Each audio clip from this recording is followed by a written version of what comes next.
Good afternoon mga Jai.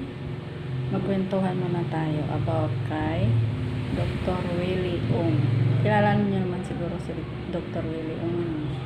Siya ngayon ay nagsasuffer ng cancer. Pero hindi natin ma-imagine na magkaroon siya ng ganun kasi dalubhasa na siyang doktor sa mga puso. Pero ayun, natatamaan pa rin. Kaya ang buhay natin, hindi talaga natin ma-predict. May pera ka man o wala. Basta kukunin ka man ni Lord. Kukunin ka na talaga na.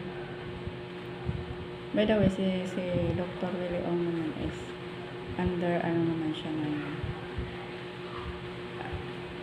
Under healing naman siya. Kumbaga, in the process na. Ang ko rin, hindi mo rin talaga